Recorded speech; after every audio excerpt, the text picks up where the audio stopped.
Lenny, and I thought I'd do a very quick video on HCL, what it is, what it isn't, and how it helps you be and do things differently. Now, what it is, it's a mindset and toolkit. Now, why do we need another leadership model and mindset? Because the others don't necessarily question what we assume about what it means to be human.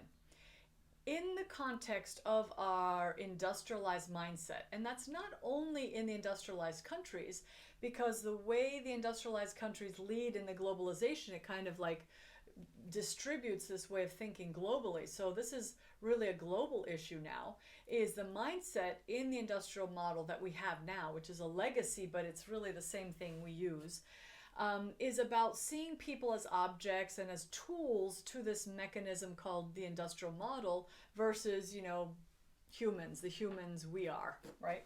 And so this is a mindset and toolkit that makes sure that we question what we assume about what it means to be human. And then that assumption influences everything we think, feel, and do, and really increases our ability to be effective, because then we help each other get our needs met. We help each other feel good. And when we feel good, we're more productive, we're more happy, we're more focused, creative, and ingenious. It's also a way to solve problems. So in the interaction of people, which, is most of the kind of interaction we have in our society is through people, even though a lot of us spend a lot of time with computers. But in interaction with others, those people problems require a new way of thinking based on a new assumption. And so using HCL helps you really solve people-related problems in ways that we haven't been, at least in an organizational way. What it isn't, it's not about being perfect. It's not about getting it right all the time. It's not about never making mistakes. It's not about judging ourselves or the others. And it's not a simplistic model, even though it's very, very simple. Simple yet powerful. Now, these are a couple of things that it helps you do and be. It helps you use and find and develop inner sources of power. Now, for the last numerous centuries, we've been using power, like power equals people in position power, people who have prestige, go to specific universities, or come from specific families, and people who have a lot of money. So even if you have no education and no prestige and you have a lot of money, you are respected, at least in the culture we have now and for the last numerous centuries. So power equated to external sources, like what you have.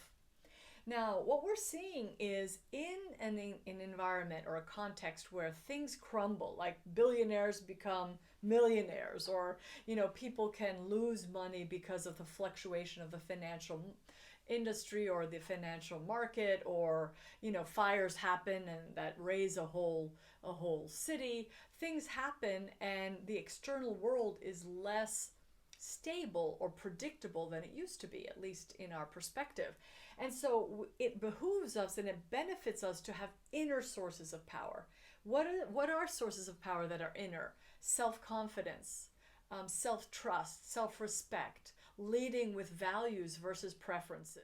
So as a sample of what HCL helps us be and do is these. It's a lot more, but this is just a teaser.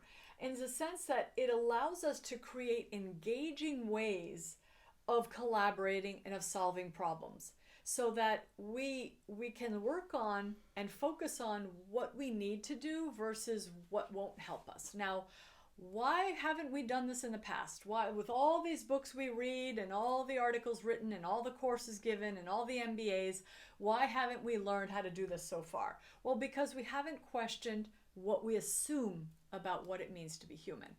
And this assumption is in our subconscious minds because of the way we're educated in the education system, which is an industrial model. It assumes that people should do things or learn things so that they can get a job. It's not for the sake of optimizing our creativity or our confidence. It's not for the sake of learning. It's not for the sake of exploration, even though there are initiatives in our education systems globally that look at those. But if you analyze them, and you can see other videos that do analyze them, it's focused on reward and punishment and criticism, judgment, and blame. And those behaviors tend to shrink us, tend to shrink us and focus us on achievements instead of how we feel, how strong we feel, how much fun we're having, etc. So the engagement and collaboration comes when we have a sense of freedom. We have a sense of autonomy and agency. We're not being told what to do in a command and control context. And we have the ability to speak without being scared of being criticized, judged, or blamed, or even fired.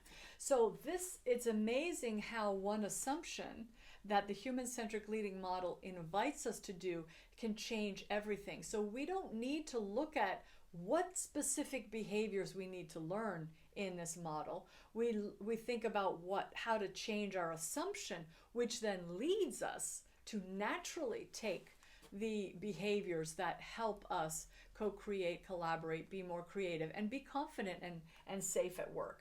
So this increasing your confidence, we live in environments where we could be fired at any minute. And so how do we stay confident in that kind of scary or threatening environment, even though it's not very explicit all the time? It's the underlying message. So it's also, solving problems more effectively, meaning looking at what do people need? Not what do they say they need, what do they look like when they're upset and mad and even nasty. We can find ways to explore with each other what we need to get things done more quickly, or if there's a problem, what is really needed versus what we would tend to do.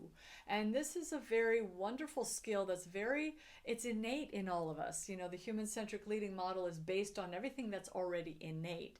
And it's just like a muscle. We're practicing and stretching specific muscles that have not been encouraged in our current socialization. So it's nothing really new. It's the way we look at it and the way we put things together that's new, based on an assumption that we see each other as whole, pure, and complete.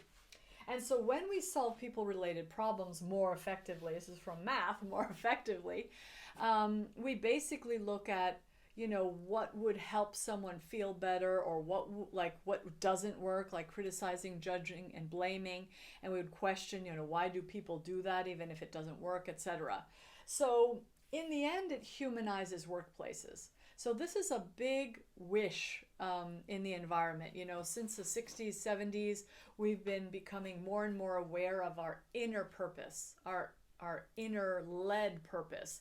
And we care about doing meaningful things, not only things that increase efficiency and profits, which is really about what our economy is designed to do now. And now we're saying, well, what if companies start to be actually meaningful, like clean up toxic waste in a way that doesn't create more toxicity, or have schools that actually teach people to feel confident and respectful and able to work with people of different generations, religious cultures, etc.